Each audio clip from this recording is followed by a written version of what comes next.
Immerse yourself in the profound insights offered by Father Chuck Belmonte as he delves into daily reflections on various gospel passages from the Bible.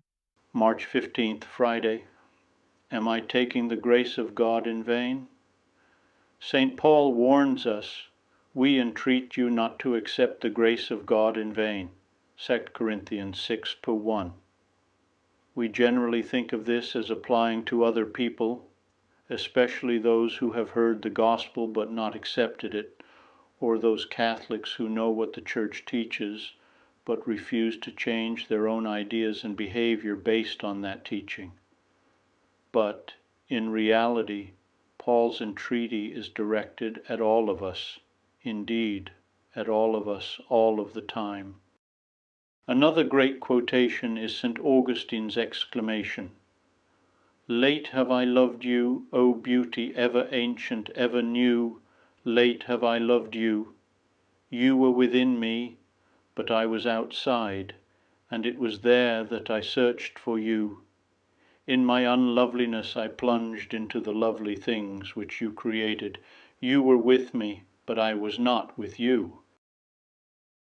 Created things kept me from you, yet if they had not been in you, they would have not been at all.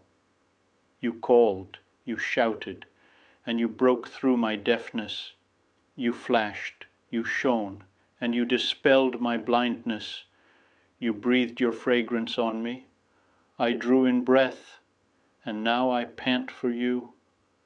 I have tasted you. Now I hunger and thirst for more. You touched me, and I burned for your peace." He was, of course, reflecting back on all the time he frittered away avoiding conversion to Christ. Once he converted to Catholicism, Augustine certainly did not accept the sacramental grace of God in vain. But he was well aware of how many other kinds of grace he had squandered prior to that point, and how even his fleshly attachments had induced him to waste so many of the graces that had been won for him by his mother's, Saint Monica's, prayers.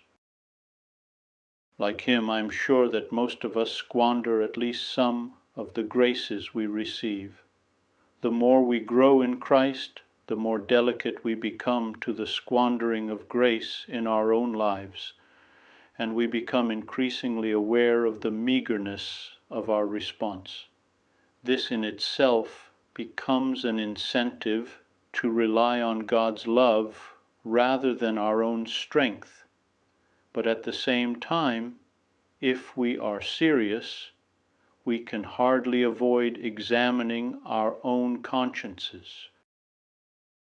Then we will say again with St. Paul, "I have been crucified with Christ. It is no longer I who live, but Christ who lives in me, and the life I now live in the flesh I live by faith in the Son of God, who loved me and gave himself for me." Galatians 2:20. For this is what baptism itself does. It incorporates us into the life, death, and resurrection of Christ, joining us to his own mystical body, the Church. I would be delighted to extend an invitation to you once again tomorrow for another insightful reflection on the Gospel by Father Belmonte.